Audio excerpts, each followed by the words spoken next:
alan'ny alakamisy 4 marsa 4 sy 4 manolotra ny arabo mba pirarijo topoka tompoko vavy ary manasa atsika rehetra ihany koa anaraka ny fampalalam-baovao hatramin'ny farany miarabanao ihany koa Eliza Herman.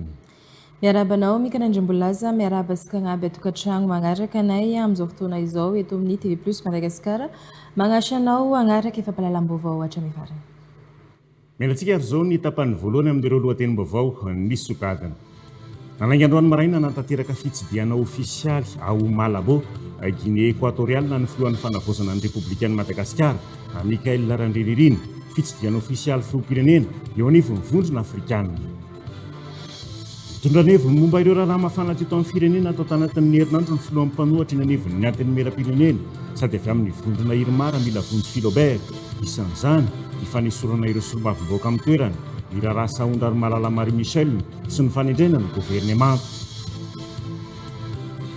Ireto indray ary ny tapany faharoa anatin'ireo lohatenim-baovao anatin'ny fanatanterana ny tetikasa pia andian'ny faharoa na ny tetikasa fanalana ny tondradrano eto Antananarivo isy fiovandalana sy fanafoanana toeram-piantsonan'ny taxibe eo Anosy sy ny manodidina izay hiangany tetikasa manomboka amin'ny volana aprily 2024 hatrany amin'ny 1 jolay 2024 foana ihany koa ny arébus manoloana ny komissariat Mahamasina ho tapaka eo amin'ny 3 volana eo ihany koa ny lalana eny Antanimena manoloana ny stade Malakam. Rava ny mpitandro ny filaminana ny tambazotra ny Jiolay tomponantoka tamin'ny fanafiana amin'ny tampiadinana fatesana olona teny Ambodrazana Fenorivo ny aliny 17 marsa lasa teo Jiolay misy 10 voasambotra raha toa ka maty voatifitra ny adompotroka an'ity tambazotra ity.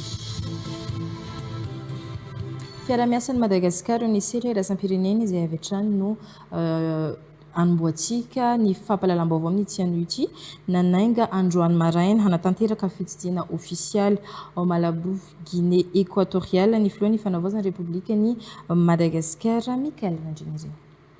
Fitsidiana ofisialy eo amin'ny filoham-pirenena ao anatin'ny vondrona afrikanina ity edy izay notanterahan'ny filohan'ny fanavozana ny Républicaine Madagasikara Randrianirina Mikael ity fitsidiana tafiditra ao amin'ny fiaraha-miasan'ny firenena rotota ihany koa ao anatin'izay vondrona afrikanina izay.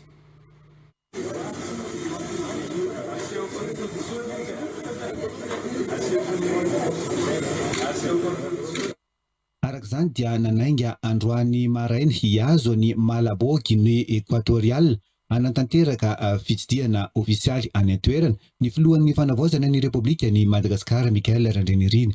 Raha ny fandaharam-potoana dia tokony hiatrika ny fihaonana tampon'ny firenena ACP any Malabo ny 20 martsa izao ny filohan'ny fanavozana.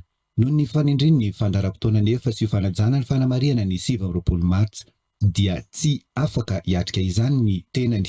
Androany tolakandro araka izany dia isy ny fihaonan'ny filohan'ny fanavozana Mikael Randrianirina amin'ny filoha Guinée équatoriale. Ny tena tondro voalohany moa zany dia tokony nanatrika ny fihaonana inona moa zany fihaonana tampony Sonia ny ACP amin'ny 28 zao any Malabo fa noho ny mazava-dehibe ny 20 mars eto Madagasikara dia tsy afaka hiandry an'izay ihany ny tena koa dia nangataka fihaonana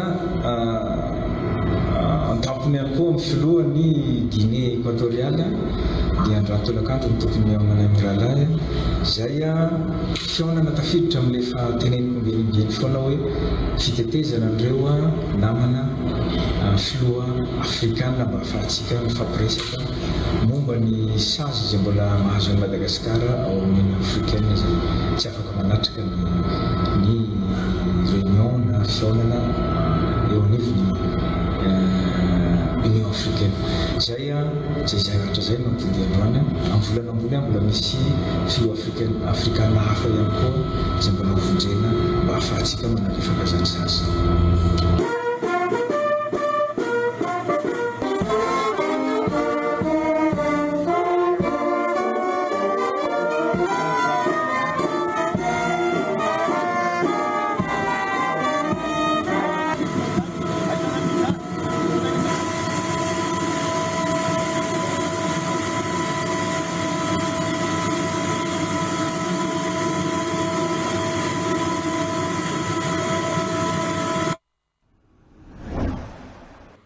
eo am'lafiny politika nitondra nevo momba ireo raha mafana teto amin'ny firenena tato anatin'ny herinandro ny filohan'ny mpanohatra ny anevon'ny antenimera-pirenena sady avy amin'ny vondrana irmar mila vonjy Philobert isan'izany ny fanesoran'ireo solombavamboaka amin'ny toerany ny raharaha Saondra Malala Marie Michel sy ny fanindrinan'ny gouvernemanta. Mametra-panontaniana i mila vonjy Philobert amin'ny famarinany didim-panjakana navoaka ny HCC manesitra amin'ny toerany solombavambahoaka voafidym-bahoaka no amafisiny ihany koa fa ina ny hofanenjena politika hatrany ampiarina amin'ny solombavambahoaka Marie Michel Saondra Malala amin'izao fotoana izao ary notsindriny manokana fa nailaka tanteraka tao anaty ny fanolorana amin'ny Prime Ministre sy ny fanendrena ministra ny vondrona Irmar ary mbola tafaverina anaty gouvernemanta ireo ministra hita onanao fanararao tampahifana nitatra izay fitiavana donio amin'ny sariny Efrasata. Solombavambahoaka efatra tamin'ireo 10 sy noesorina tamin'ny toerany dia avy amin'ny vondrona Irmar avokoa. Tsy azo ivalozana ny didiny HCC fitsarana avo momba lalam-pandrenana saingy manontany tena ny avy amin'ny fanoherana sady mpiaradia amin'ny andro rajoelina raha aradrariny tokoa ny fanapa-kevitra noraisina. Manaiky na dia sarotra ny atao hoe solombavambahoaka ny fidiny vahoaka any amin'ny circonscription misy azy dia fomba toy ireny no afahana manala sy manaisitra azy amin'izany safidy ny vahoaka nametraka azy zany dia tsy hafa manoatra fa dia manaiky tsy fidiny angamba ny azoko ilazana azy ary sahy lazaina ihany koa hoe tena ampahamarinana tanteraka ve no anatanterahany fitsaranafo mpiambana ao aminy ireny fanapahan-kevitra raisiny ireny. Omaly hitan'ny paritaka tamin'ny Tambazotra ihany koa fa niakatra teo anivony IGE na ny sapandraramy sana ny fanaraha-masony ireo vola sy asa-panjakana ny solombavambahoaka Saondra Malala Marie Michel tsy manaraka ny lalàna ny fomba fanenjehana ny ministra teo aloha io hoy ny solombavambahoaka Nambovombe. Ka fiapangana amin'izany hoe fanodikodinam-bola hitany IGE zany dia tokony haute cour de justice no manana fahefana hitondrana ny raharaha ny honorable Marie Michel.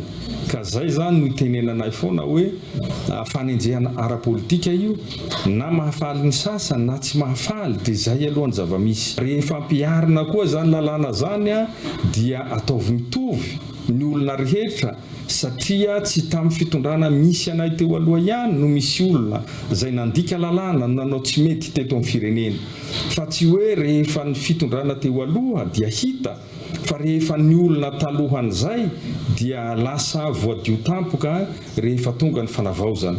Nanambara ihany koa mila vonjy Philobert fa saika tafaverina amin'ny toerany avokoa ireo ministra teo aloha amin'izao gouvernemanta vaovao izao na ireo izay nanao tsy nety aza.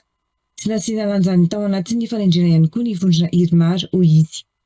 Misy nanao tsy mety amin'ireo mambra ny gouvernemanta zay tafaverina ireo nefa zay moa ny fahitan'ireo tompon'andraikitra manam-pahefana hametraka azy dia mijery zahay vahoaka ny vahoaka malagasy no hitsara azy ireo ary efa misy tamin'ireny aza nahazo taminay hoe TD raha ara-politika dia mbola tazanay dia midobla indray zany izy ao amin'ny toerana zany dia makahery azy mba hiakatra klasy izy mba ho T3 ohatra dia ohatran'izay ny sasany zay hita fa manao fararaota-pahefana dia mbola hita ihany koa ao anatiny.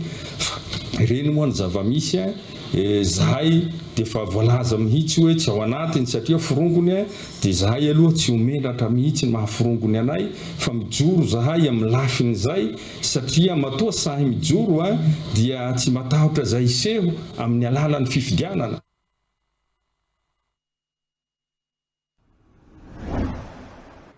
Ijanona amin'ny lafim-baovao politika hatrany isika ankoatra ny solombavambahoaka voafidy tao amboribory-tany fahenina eto Antananarivo nisy tamin'ireo solombavambahoaka hafa no voantso handrafitra ny gouvernemanta raha ny loharanom-baovao.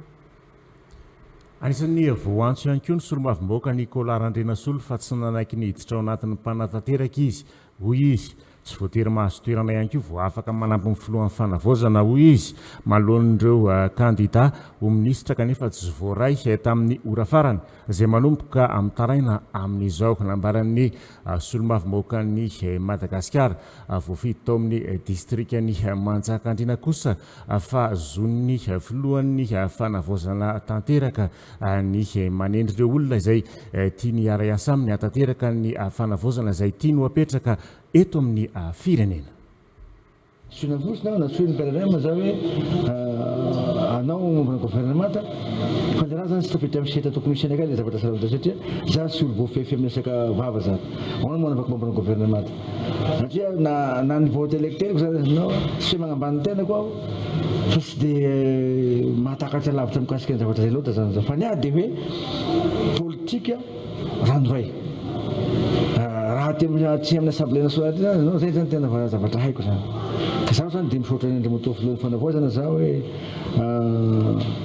agnisan'ny naniry aho mambrana gouvernemanta mambrana gouvernemanta ny tenako fa izy rasako anareo zay sy voatery fa tsy lasa sy tafiditra agnaty mambrana gouvernemanta anao dia hakahalan'ny olonareo fa tsy hagnano alalan'ny resaka hoe mambrana gouvernemanta ihany zany ahafahanao agnampy any Colonel Mikaely fa raha sika ao tia fampanosoana famanosoana tena marina maripoditra dia hivavaka an'izy roa lahy reo sika zany avy eo sika magnampy an'ireo sika raha ohatra ka tena mila fanavozana tokoa sika eto Madagasikara ana ministre zany ianao ka ino zany tanjona anao hanasoany firenena zay sy nefa le plasy sy voatery azo place daholo nolo matriky dossier zany fa tsy maintsy limitena io ka raha nao tena Madagasikara tokoa anao zany dia ataoko anareo hoe sy amin'ny alalana hena momba gouvernemanta afaka agnampy any Colonel Mikaely aloha sika agnampy anazy aloha sika agnampy anazy asika agnampy lehibe ny gouvernemanta sika mba hampisy fototra sara indrindra zany hampalosony ty firenena ty.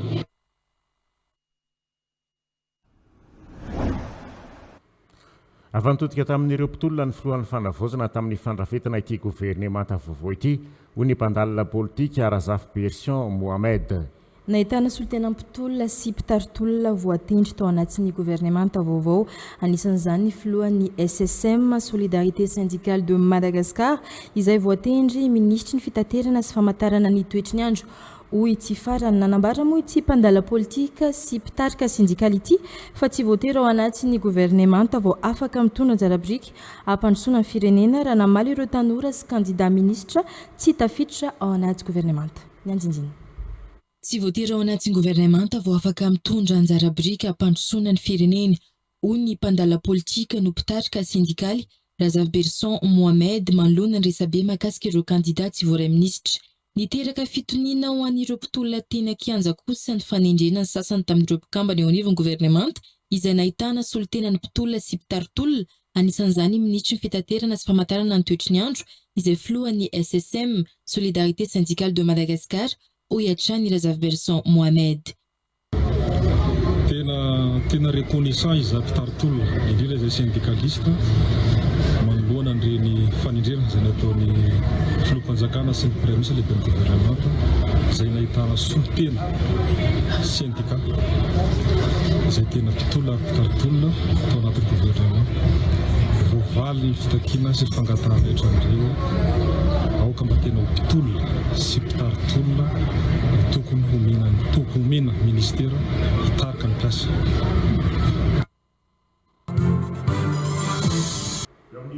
Ny fampianarana avy hatrany kosa nitanterana tamin'ity androany ity ny famatra-pahefana teo amin'ny ministeran'ny fanabeazam-pirenena teo aloha sy ny ministeran'ny ministry ny fanabeazam-pirenena vaovao izay voatendry tao anatin'ny gouvernemanta vaovao an'ny omaly. Tsy tonga nandritra ny fanendrena azy omaly teny amin'ny lapam-panjakana Yavlo ny ministry ny asa-panjakana vaovao Franconio Denimac no izy mbola tany mananjary. Androany kosa no natao ny famindram-pitantanana teo aminy sy ny ministra teo aloha.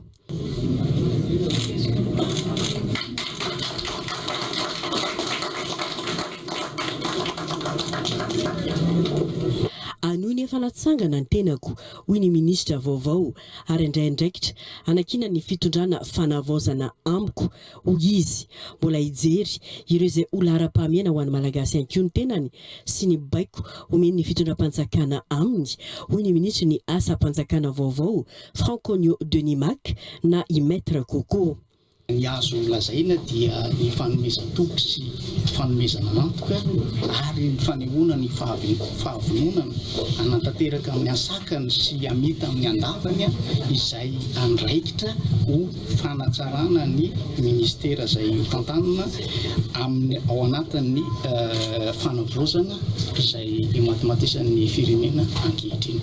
Nanatrika ity fifamindram-pahefana teo amin'ny androany ity ny solombavamboaka ny fanadina Yadzadina sy ireo naman'ny ministra avy amin'ny antoko MMM ary ny tale kabinetrany fony Mbonizy Bentanana tao Mananjary teo aloha na ny tranony izay nanoana azy hatrany hatramin'izao nazahoany ny toerana maha-ministra ny asa-panjakana azy izao. Ialana tsiny fa nisy ny olana ara-teknika ka nisy ny fifamadiana teo amin'ny sary narahantsika teo iny ny fifamindram-pitantanana teo amin'ny ministry ny asa teo aloha sy ny vaovao izao kosa tsika anaraka ny famindram-pitantanana teo amin'ny ministera ny fanabeazam-pirenena Malavetrany ny mety ho iainy mpiasan'ny ministera ny fanabeazam-pirenena androany ministry ny fanabeazam-pirenena vaovao Rajaonarson Sendranirina raha nandray ny fitantanana ny ministera ary nanamafy fa tsy miala amin'ny protocole d'accord sainga ao anatin'ny fahamendrena no anatanterahana izany ho laharam-pahamena ny fitazomana ny kalitao ny fampianarana ny fanatsarana ny fiainan'ny mpampianatra ary fanohanana ny mpianatra ihany koa anamafy ny ady amin'ny kolikoly ny ministra vaovao ary ny laza fa tsy isy ny fandeferana izany araky ny afatry ny filohan'ny fanavaozana ny Republika Njakandriamahery eo amin'ny sariny Arfidy Rakotomandala. Nanamafy ny ministra vaovao Rajaonarson Sendranirina ministry ny fanabeazam-pirenena fa tsy miala amin'ny protocole d'accord ny tenany saingy ao anatin'ny famendrehana ny fanatanterahana izany. Nambarany fa mavantatra tsara ny sehatra ny fanabeazam-pirenena izy satria efa mpampianatra, proviseur ary taty aoriana nanampy fahalalana foana mialoha izao fanendrena azy io ministra izao. Araka ny toromarika ny andriamatoa ny fanavaozana dia laharam-pahamehana ho antsika voalohany indrindra ny ady amin'ny kolikoly amin'ny endriny rehetra io kolikoly io ary araka ny voalazany tsy ho andefera izay tratra amin'izany. Ny tenako dia tsy hanao volo manorangana fa lolohavitra tapolo maso ny fanabeazana noho izany tsy ho anamle protocole d'accord tsika. Metana fanatanterahana izany ampamendrehana tanteraka nefa nanaovana an'izay. Ho laharam-pahamehana ny fitazomana ny kalitaon'ny fampianarana, ny fanatsarana ny fiainan'ny mpampianatra ary fanohanana ny mpianatra. Nanamafy ny ady amin'ny kolikoly ny ministra vaovao ary milaza fa tsy isy ny fandeferana ao amin'izany araka ny afatry ny filohan'ny fanavaozana ny Republika. Mapetraka ny fitantanana mangarahara sy madio azona vokatra ho an'ny firenena. Ho an'ny ministera fanabeazam-pirenena manokana laharam-pahamehana ho antsika ny fanatsarana ny kalitaon'ny fanabeazana, ny fanatsarana ny tontolon'ny asa ho an'ny mpiasa sy ny mpampianatra, ny fikarakarana ny mpianatra ho an'ny firenena ary ny fiara-masakaiky amin'ny ray aman-dreny izay mpiara-miombona antoka voalohany amin'ny fanabeazana. Miantso fiaramentany ny mpiasa ministera fanabeazam-pirenena ny tenany hatratrarana izany tanjona izany. Ny rosy tamin'ny filan-kevitry ny ministra Avetrany taoriny nanendrena azy ireo ny mikambana eo anivon'ny gouvernemanta vaovao. Lehibe ny faritra telo sy ny tale jeneralin'ny Fonds souverain malagasy na FSM no notendrena nadritra ny filan-kevitry ny ministra taoriny fanendrena azy ireo omaly. Raha ny fantatra dia misy asivy ny ministra mbola tafaverina amin'ny toerany nandritra ny fanendrena omaly. Zora-Baljona. Tamin'ny sivy sasany alina no nanomboka ny atrika filan-kevitry ministra voalohany ireo mpikambana vaovao amin'ny gouvernement. Mialohan'ny fanendrena azy ireo dia nanome toromarika amin'ny fitondratena ny ministra ny filohan'ny fanavaozana ny Republika ny colonel Randrenirina Mikael. Ny tsy fahombiazana sy ny kolikoly dia mitondra makany amin'ny fametraha-pialana avy hatrany ankoatra ny fanenjehana araka ny lalàna velona. Takina aminareo ny fanaovana fanambaram-pananana mialohan'ny andraisanareo ny asanareo takina aminareo ny faraisam-po sy ny faraisakina amin'ny gouvernemanta izay tarian'ny prime ministre. Averiko ombieny tsy nantsoina hikatsaka tombontsoa manokana na ny tombontsoa ny ankolafikery ny avianareo ianareo fa ny tombontsoam-bahoaka irery ihany. Ireto ny zavatra andrasan'ny malagasy avy aminareo. Ny fanohizana ireo ezaka mahakasika ireo sehatra miantoka ny andavanandro mpiainany vahoaka toy ny sakafo filana fototra, ny angovo, ny fandriam-pahalemana sy ny sisa. Ny fanohizana ireo paikady hoentina manarina aingana ny faritra tsinanana.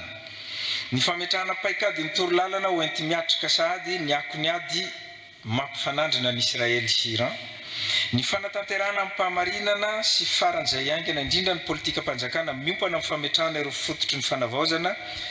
Ny rosoana malaky amin'ny fikaona andoham-pirenena izay vato fototra iangany lalam-panorenana, ny lalam-pifidianana ary ny rafy mpiarahamonina. Nandritra ny filan-kevitry ny ministra Omaly Denis ny fanendrena mpiasam-panjakana ambony notendrena ho lehibe ny faritra Morony Mania Vonjimaika Rakotomalala Arlive. Notendrena Omaly Ankiou ny lehibe ny faritra Bongolava Vonjimaika Ramatoa Manampisoa Faratina ary ny lehibe ny faritra Matsiatra ambony Vonjimaika ny général de brigade Raherin-Janahary Pierre Raymond. Notendrena Omaly Ankiou ny tale général mpisolotoerana eo anivon'ny Front Souverain Malagasy dia ny général de corps d'armée Rasolofin-Irina Beny Xavier izay efa nitana ny andraikitry ny ministra ny fiarovam-pirenena nandritra ny fitondrana Era-Jonary Mampianina. Notendrena Omaly Ankiou ny secrétaire général ny gouvernement sy ny tale kabinetra civil ny premier ministre. Raha tsy ahivana dia miisa 5 ireo ministra tafaverina amin'ny toerany amin'izao gouvernement faharoany fitondrana fanavaozana izao. Isan'ny tafaverina amin'ny toerany ny ministra fitsarahana Fanirisoa Ernaivo sy ny ministra ny varotra sy ny fanjifana Andria Madison Aingo. Hiteraka fiovandalana sy fanafoanana toeram-piantsoana ny taxibe amin'ny toerana sasany eto andrenivohitra ny tetikasa andiany faroa amin'ny tetikasa fanalana ny tondradrano eto Antananarivo araka ny fanambarana nataony ny tanàna Antananarivo. Anisan'ny voakasika voalohany amin'izany ny faritry ny Anosy sy ny manodidina iny izay angany tetikasa manomboka amin'ny volana Aprily 2024 hatramin'ny 12 Jolay 2024 tapaka ny lalana manoloana ny ranona Anosy fa ny manaraka ny tambony Saint-Michel kosa no misokatra ho an'ny fifamoivozana avy any Antanimbarinandrina foana ihany koa ny arébus manoloana ny komisaria Mahamasina hoy ny fanazavana noho ny tetikasa hatrany utapaka eo amin'ny 3 volana eo koa ny lalana eny Antanimena manoloana ny stade Malakama fitiavana doni Ivresata. Tetikasa vatsiny AFD ny sapandrara frantsay ho an'ny fampandrosoana ampahany betsaka ny tetikasa PIA andiany faroa 530 tapitrisa euro ny tetibola anoana ny AFD any Madagasikara amin'izany. Tanjony ny tetikasa ny fanajariana, fanamboarana sy fanamafisina ireo fahatondrano eto Antananarivo ho fisorohana ny tondradrano eto amin'ny renivohitr'i Madagasikara. Miditra amin'ny andiany faroa ny tetikasa amin'ity taona ity amin'ny alalan'ny fanatanterahana ny tetikasa. Fikitiana ireo fantondrano any ambanin'ny tany no anisan'ny fototry ny tetikasa ka hiteraka fanelingelenana amin'ny lalana sy ny fampiasan-dalana izany. Ny fiatomboan'ny asa fanoloana ireo usa lehibe ireo dia eto Antanimena manomboka Malakama ka hiafaratra amin'ny petite vitesse sy eny Mahamasina manodidina ny stade Barea miainga avy aty amin'ny Lakanosy. Dia amin'ny herinandro ho avy izao dia efa ho hitantsika ireo fampahafantarana rehetra momba an'izay fandaminana izay. Ity tetikasa ity raha afaka hanomboka amin'izao fotoana izao dia maro ny asa fandaminana miailo na ny momba rodivarotra na ny méthode déviation misy satria haritra fotoana ny asa tamperana. Hiatra sahady io fiovan'io sy ny mety io fanotohina ny fifamoivozana. Isy ny fanoloana ny fantondrano miainga eo amin'ny ranona Anosy miazona Mahamasina manoloana ny komisarian'ny polisy manomboka ny 20 Martsa hatramin'ny 12 Jolay 2024. Tapaka ny lalana manoloana ny ranona Anosy fa ny manaraka ny tambony Saint-Michel no misokatra ho an'ny fifamoivozana avy any Antanimbarinandrina. Tapaka ny lalana eo Mahamasina manoloana ny komisaria ary eo foana ny arebus manoloana ny komisaria Mamasina. Ho an'ny taxi be rehetra ho any Anosy kosa dia mivily ny ancien combattant dia manohy ny lalana mahazatra na ho any am-pifloha izy ireo na ho any Andriafanambojanahary. Raha avy any Anosy ka hiazana Analakely dia miditra amin'ny cité du jardin Mamasina ary mivoaka any amin'ny Havana Resort Ambohita. Ho an'ny taxi be avy any Analakely ka hiazana Mamasina kosa dia miakatra eo amin'ny supermarché Ambatonakanga mivoaka ny Sainte Famille Mamasina ary manohy ny lalana mahazatra aty ireo avy eo. Fa ho tapaka eo amin'ny 3 volana ihany koa ny lalana eny Antanimena manoloana ny stade Malakam.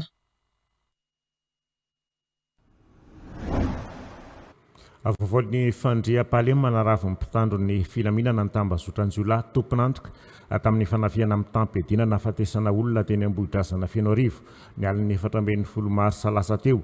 Jiolahy misa 2 no voasambotra rahatoko ka maty voatifitra ny ati-domikotrika anatin'ity tambazotra ity. Malona initranga tsy fandriam-pahalemana nampivarahontsana indrina nanapa-kevitra ny anamafy sy anatsara ny ady amin'ny tsy fandriam-pahalemana ny anivon'ny commune Fianarivy. Isy ny fanatsarana ny fomba fiasan'ireo quartier mobile ary amafisina ny fiaraha-miasa mpitandro ny filaminana anafaingana ny fidirana an-tsehatra amin'ireo tranga mety iseho raha ny fanazavana. Mamitina Andrembololona sy Omegarana ifitsona. Misy ny tranga fanafiana tao Ambohidrazana commune Fianarivy ny alina 14 martsa lasa teo. Andian-jiolahy misy hatrany amin'ny 20 mirongo fitaovam-piadina no nanao io fanafiana io. Voka ny olona roa no namoiny ainy ary iray hafa naratra. Voaroba ny vola 3 tapitrisa ariary, peratra vola fotsy ary finday misa 4. Efa tavatsoky ireo jiolahy tao aorian'ny fanafiana avao tonga teny an-toerana ny mpitandro ny filaminana. Misy avy hatrany kosa ny fanadihadiana natao. Olona misa 2 no voasambotra ny ampitso ny sehoany ny fanafiana ary iray hafa ny tolotena teny amin'ny zandary. Ireo olona ireo no niaingainy ny fanadihadiana rehetra ka nafana nisambotra ireo mpikambana hafa eo anivony io tambazotran-jiolahy io. Niainga avy eo zany ny figaroana ka ny alakamisy 20 ny volana Marsy dia 12 misy an'ireo tratra tamin'io fanafiana io. Ny filohan'izy ireo moa zany dia efa tafatsoka teny amin'ny faritra Sabotsynamehana dia ry Atsapan-drano Katikely Lafy Atsapan-drano Beravina ka ny alin'ny 20 Marsa dia nandeha nidina teny Fotondray ny kapitaine Randriamanantena niaraka tamin'ny zandary avy ao amin'ny brigadiny Sabotsynamehana sy ny brigadiny Katikely Lafy nanambotra io raindany amin'ny jiolahy io. Pony eo Ambohidrazana ihany ny efa data amin'ny reto jiolahy reto ary efa jiolahy mpamerikelo ka malaza ratsy amin'ny alatra sy fanafiana araka ny fanazavana trany manoloana ity tranga ity. Nanamafy ny teo anivo ny fiadidiana ny tanàna ny commune Fianarivy hamafisina ny ady amin'ny tsy fandriam-pahalemana ametraka ny lamina manokana ny commune mikasika izany. Ny commune Fianarivy dia tonga dia nandray fepetra amin'izao zava-misy izao ny hoe amafisina ny andro maso tokony olona, atsaraina ny fivezivezen'ny olona, indrindrindrindra zany ny firaketana an'ireny vahiny mivezivezy eto amin'ny commune reny isa-tokotany eo. Ary indrindrindrindra ho raisin'ny commune tanana ny fanatsarana sy ny fanatevezana ny quartier mobile. Tena lesona ho anay eto amin'ny commune mihitsy zany zavatra andrako ohatrao tsy dia fahita loatra. Eto amin'ity commune ity ny fanafiana miafarana vololona ohatran'izao ka dia mbola raisina lesona lehibe mihitsy ny fandraisana andraikitra amin'ny fiadidiana ny fandriam-pahalemana. Niakatra fampanoavana androany alakamisy 20 Martsa reto andian-jiolahy reto. Mitoetra ny sikady anaty ny fampahalalam-baovao tompoko lahy sy tompoko vavy tranga mpiara-monina tany Ambohidratrimo mitaraina noho ny fakanan-keriny sy ampitaka ny tanin'izy ireo ny vahoaka mipetraka eny amin'ny commune Ambovo Ambohidratrimo nambaran'izy ireo fa orinasa iray nividy tany mifanila-bondirindrina amin'izy ireo no nanotritra ny ampahany tanin'izy ireo 900 metatra toradroa ka ny afara tamin'ny fandrobana ny tanin'izy ireo mantolo izany taty aoriana efa nandeha ny fifampirarahana sy fiakarana raharaha teny amin'ny fitsarana nefa dia izao ny farana amin'ny fakana ambogady ny tanin'izy ireo izao amin'ny alalan'ny fanafoanana ny taratasy fifampivarotana efa eo ampelatanan'izy ireo efa ho 70 taona izao. Nzaka Andriamahery fetra Andriamananjara. Raha ny fitarainan'ireo vahoaka tompon'ny tany dia efa ny taona 2025 izany hoe efa 7 taona no nahazahoan'izy ireo ity tany eto amin'ny komina Ambovo distrika Ambohidratrimo ity. Nisy ny fandrafetana antsoratra ny taratasy fampivarotana ny tany tamin'izany fotoana izany izay mbola eo am-pelatanan'ny tompon'ny tany hatramin'izao. Tany izay manamorona ny lalam-baovao ankehitriny, ahitana tanimbary sy tompon-trondro mamelona fianakaviana sy olona maro. Tateo aoriana, nisy ny orinasa vahiny iray nividy tany manakaiky ny tany ireto mponina ireto. Nanototra ny tany ity orinasa ity ary nototofany niaraka tamin'izany ny ampahantany mirefy 900 metatra toradroa amin'ny tany 3 hektara sy 400 ara anireto vahoaka eny an-toerana. Tsy nanaiky izany ireto mponina ireto, niakatra fitarana ny raharaha, saingy nangataka fifampirarahana ity orinasa nateratany vahiny nanototra ny tanin'ny mponina ity. Gaga nefa ireto mponina taty aoriana fa nivadika tsy nanaiky nanao fifampirarahana indray ity orinasa vahiny izay nangataka izany ity, no sady mbola nanao fangatana hafa ihany koa dia ny fanafoanana ny taratasy fifampivarotana ny tanin'ireto mponina manontolo izay mirefy 3 hektara sy 400 ara efa vita soniny taona 2025 ity. Orinasa anankiray mividy tany teto amin'ity tany fanakaiky amin'ny anay ity dia nototofany tao ny taninay tamin'ny andro alina. Misy taninay 1600 mètres carrés zany lasany eo nefa ny dossier anay fa lasany amin'ny dia mbola mangataka ary zareo annulena le ventinay tamin'ny 1980 tsy manaiky an'izany say dia mbola famaly resaka izay ao fitsarana mbola fampisio dossier fotsiny. Dia izay koa moa efa natsono filateksa zany hoe hifampirarahana dia efa nanaiky izay dia nyteny izy hoe manome zareo prix dia avy moa navadiny amin'izao hoe annulation de ventinay zao izy. Mangataka ny ijereny ny tompona ndraiky mpanjakana sy ny ministera amin'ny fanajariana tany ity trangana fandrobanana tany ny mponina ataon'ny orinasa nateratany vahiny ity ao amin'ny komina Ambovo distrika Ambohidratrimo ireo mponina. Ny tena etefana ny resaka ilo zany dia amin'ny mpitondra ambony ao amin'ny filateksa sy amin'ny mpitondra ny président ny fanavaozana Andriamatoa Mikael Andrenirina satria mba hijery ny tatsaha izy satria izahay tatsaha mamboly no ataonay ao hiveloman'ny malagasy ny fambolena izany dia mba jereo izay Andriamatoa président fanavaozana sy ny fanajariana ny tany.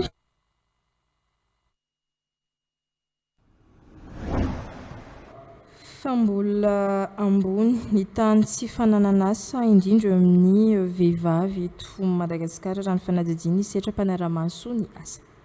Fifanaraka asa ao anaty fotoana foana efa afaka mahavelona avy hatrany ny vehivavy sahirana ny vahaolana mahomby amin'ny olana arakasa ny tompona andraikitra ny fanofanana arakasa ireo olona tompona andraikitra ireo mitady asa tena mazoto sy vonina ihany koa no tsongaina mba tsy ahafaty antoka anisan'ireo asa mora ahitan'ireny mpianakaviana lalam-bola amin'izao ny resaka taovolo zaitra ary ny fandrahoana sakafo vehivavy anaty fahasahiranana 540 isa araka izany no isitraka fanofanana mahaimaim-poana amin'ireo sehatra asa ireo amin'ny alalan'ny tetikasa vehivavy mijoro Antra Lalalarso omekarina evizao.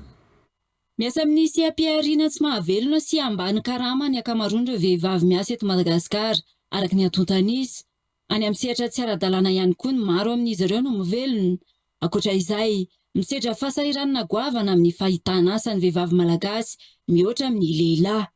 Ho fampihenana ny tany vehivavy tsy anasa, vahaolana ny fanomezana azy ireo, fiofanana anatin'ny fotoana fohy nefa mora mampidi-pola.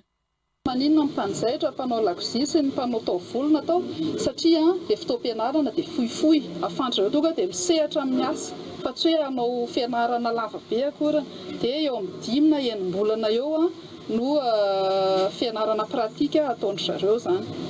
Tetika asa fanampiana ireo vehivavy sahirana ny vehivavy mijoro. Azo fampiofanana amin'ny sehatra ny zaitra, ny fandrahoana sakafo ary ny taovolo ireo vehivavy 540 isitraka ny fiofanana maimai-poana. Anatin'izay dia misy vehivavy 5 sokajiana amin'ity première édition ity dia horaisinay izy ireo, horaisinay an-tanana tanteraka zany ny formation professionnelle an'izy ireo. Zareo ireo dia hianatra anjaitra, hianatra lakozina, hianatra taovolo.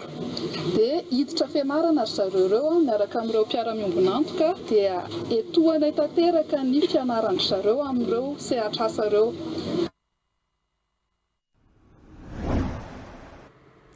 Vaovao an'i Tomasina kosa indray mbola maro ireo takaitra ratsy navela ny rivodozagezany ao Tomasina hatramin'izao iray volana mahery taorian'ny fandalovany izao. Ankoatra ny fahasiban'ny foto-drafitrasa maro izay tsy mbola tafarina dia mbola feno potikazo sy ravikazo ary ambina entana rava isan-karazany.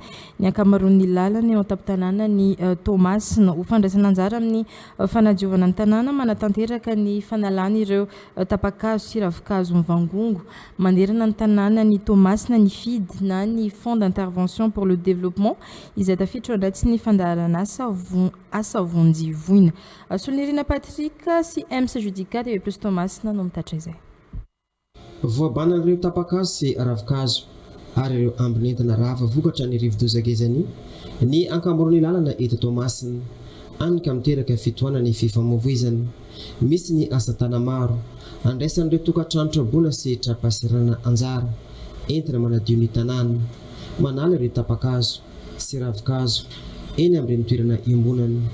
Ho fanohizan'ny asa fanadiovana sy fanalana ireo potikazo dia miasa andro manalina ny FID nanomboka ny 14 Marsa lasa teo. Ity hetsika ity dia natao indrindra fitsinjovana ny fahasalamana sy oferovana ireo mpiarabelona eto Tomasina. Tanjon'ny fanesorana ireo tapakazo sy ravikazo enalina metatra toratelo.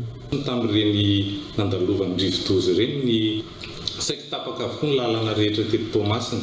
Ny be ny hazo midaraboka, ny ratsakazo miparitaka sy naniditsidina hatramin'ny tafo. Ny atombohan'ny fanatanterahana ny asa dia ireo fitaovana vaventy aloha no tena nanatanteraka izany mba hisavany lalana izay voahelingely ireo akora sy potikazo ireo.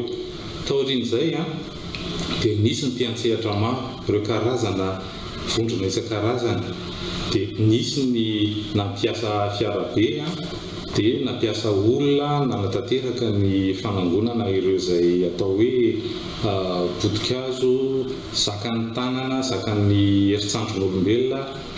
Misy indray mba hahaingana kokoa ary hamaro kokoa ny fanatrarana ny tanjona na ny vokatra fanangonana dia niasa teo ireo fiarabe.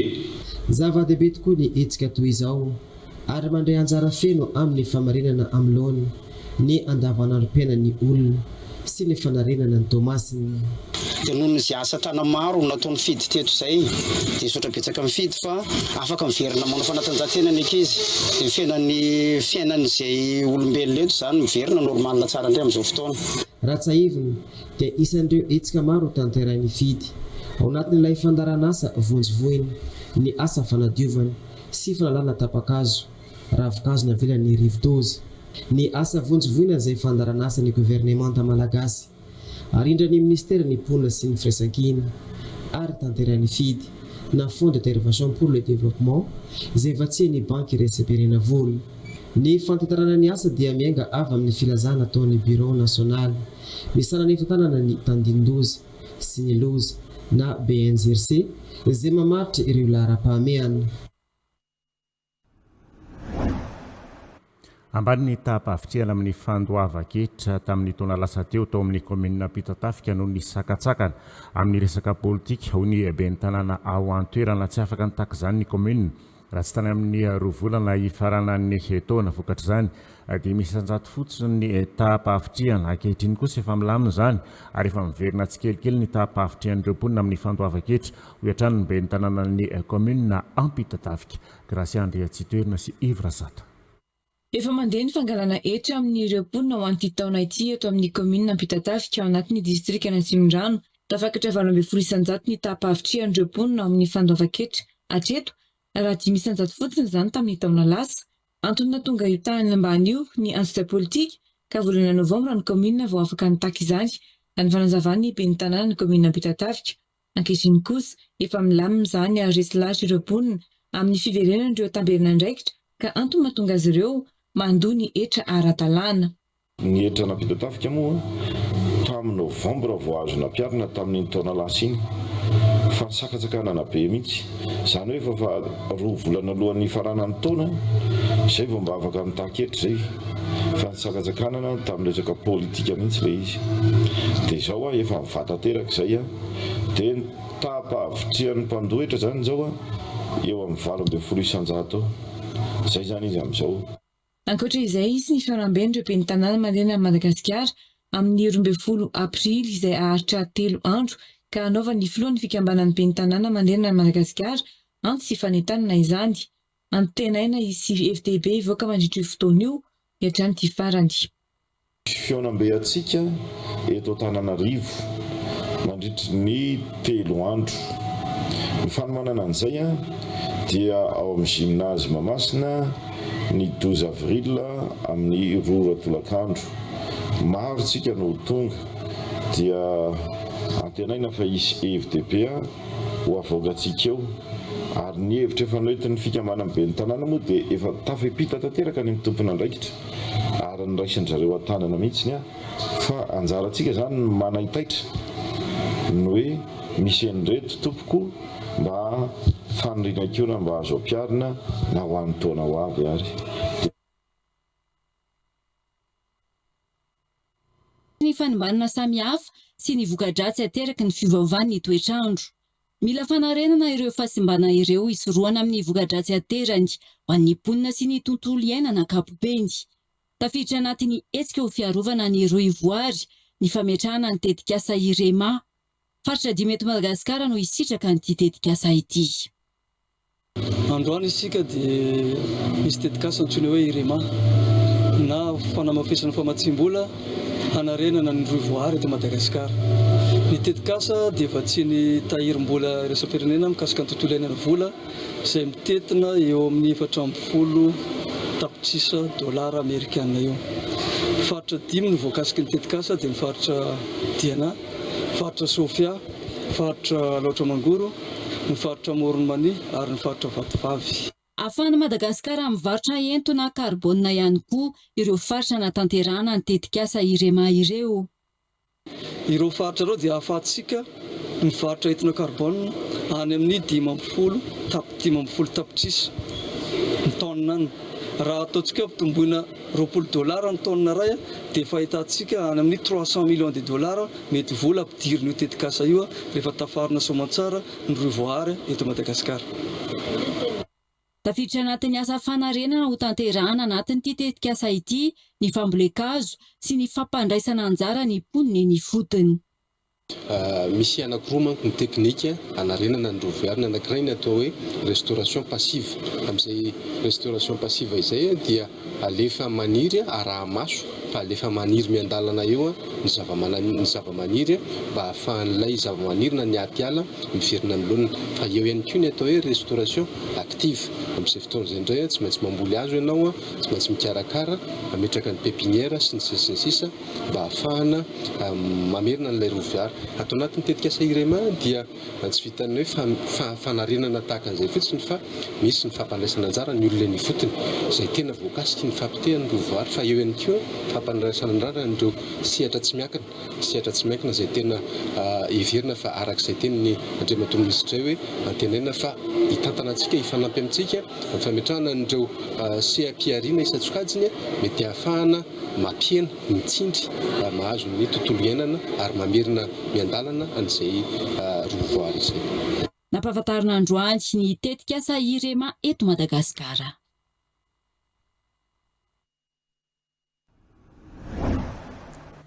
Izay mamaregny fampahalalam-baovao tamin'ity hariva ity tompoko lahy sy tompoko vavy ankasitrahana anareo sy nitraraka taminay hatramin'ny farany. Veloma tompoko.